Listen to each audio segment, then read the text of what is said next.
Hi అండి, welcome to our channel. చూడండి, మా స్కూల్లో మెగా పేరెంట్ మీటింగ్ అయితే జరిగిందండి. పేరెంట్స్కి ఆహ్వానం అందించుకుంటూ లోపలికైతే ఆహ్వానిస్తున్నాము. తర్వాత జరిగే కార్యక్రమం అంతా కూడా నేను మీకు వీడియో రూపంలో మేము ముందుకైతే ఉంచుతానండి. నా ఛానల్ ఫస్ట్ టైం చూస్తూ ఉన్నట్లయితే ప్లీజ్ సబ్స్క్రైబ్ చేసుకునండి. పక్కనే ఉన్న బెల్ ఐకాన్ని ప్రెస్ చేయండి. నేను ఎప్పుడు వీడియోస్ చేసినా మీ ముందుకు నోటిఫికేషన్ ద్వారా అయితే వస్తాయండి. ఓకేనా, చూసేద్దామా.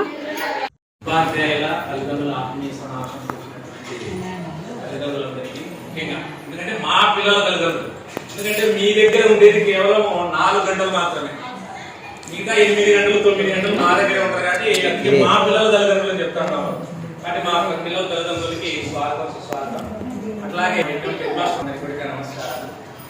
సో గవర్నమెంట్ ఒక ప్రతిష్టాత్మకంగా, ఎందుకంటే గతంలో కూడా పేరెంట్స్ మీటింగ్ జరిగేది, కానీ ఈసారి ప్రత్యేకంగా అందరినీ ఎక్కువగా యాక్టివ్ చేయించి సో పిల్లల యొక్క లోపాలు కావచ్చు, ఒకవేళ మా సైడ్ ఉన్నటువంటి లోపాలు కావచ్చు, వాటన్నిటినీ సరిదిద్దుకునేటువంటి అవకాశాన్ని మాట్లాడుకోవాలి. ఇప్పుడు మేము ఎందుకంటే రెగ్యులర్ గా అందరితో ఫోన్ లో మాట్లాడలేము, లేదా తల్లిదండ్రులు ఏదో పనుల్లో ఉంటారు, వాళ్ళ పిల్లల మీద అవగాహన తక్కువగా ఉంటుంది. కాబట్టి సో వాళ్ళందరూ కూడా వచ్చింటే వాళ్ళ పిల్లల ప్రోగ్రెస్ కావచ్చు, వాళ్ళ యొక్క పిల్లల బిహేవియర్ కావచ్చు, ఇవన్నీ తెలుసుకునే అవకాశం.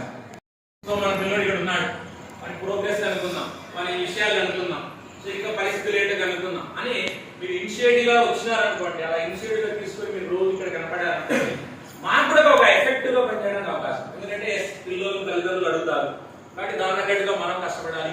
తెలియదు కాబట్టి సో మొబైల్ ఫోన్ చాలా వరకు వాళ్ళకి అవాయిడ్ చేయండి. సో ఏదైనా సరే ఏం చేస్తారో అనేటువంటి అంశాన్ని దగ్గరే కూర్చోండి. వాళ్ళు ఉపయోగం మొబైల్ చూసినప్పుడు చూడండి, దగ్గరే కూర్చొని ఏం చేస్తున్నారు వీళ్ళు, ఏం చేస్తున్నారు, సో గేమ్లు ఆడుతున్నారా, లేకపోతే ఏదైనా చాట్ చేస్తున్నారా, లేకపోతే వేరే ఏమైనా సో వీడియో చూస్తూ ఉన్నారా, ఇలాంటివన్నీ మీరు అబ్జర్వ్ చేయండి. అబ్జర్వ్ చేసినట్లయితే ఆటోమేటిక్ గా వాళ్ళు దొరికిపోరు. అలాంటి అంశాలు ఉండేటువంటి వాటిని వాళ్ళు మానేస్తారు. సో కాబట్టి మనం చాలా తొలి దశలోనే అవన్నీ తగ్గించే అవకాశం ఉంటుంది. పిల్లలను మనం జాగ్రత్తగా, సో మనం పైరు వేసినప్పుడు ఎంత జాగ్రత్తగా చూసుకుంటామో దానికంటే ఇది అంతంత విలువైనటువంటి, సో చాలా విలువైన మన మొత్తం ఏది రకరకాలైనటువంటి ఆస్తులు కానీ ఇంకోటి కానీ మొత్తం ఎవరి కోసం మీరు కష్టపడారంటే వాళ్ళ కోసమే కదా. వాళ్ళ కోసం మీరు కనీసం 1 గంట సేపు అయినా కదా, సో వాళ్ళు మీ దగ్గర కూర్చోపెట్టుకోండి. వాళ్ళు ఏం చేస్తున్నారు, వాళ్ళు బుక్కులు తీసి రాస్తున్నారా, ఏం చేస్తున్నారు. ఒకవేళ మొబైల్తో ఏదైనా మేము ఆల్రెడీ కొన్ని మొబైల్లో పెడతాం, ఎందుకంటే కొన్ని అంశాలు వస్తాయి కాబట్టి అవన్నీ మేమే మొబైల్లో సెండ్ చేస్తాం.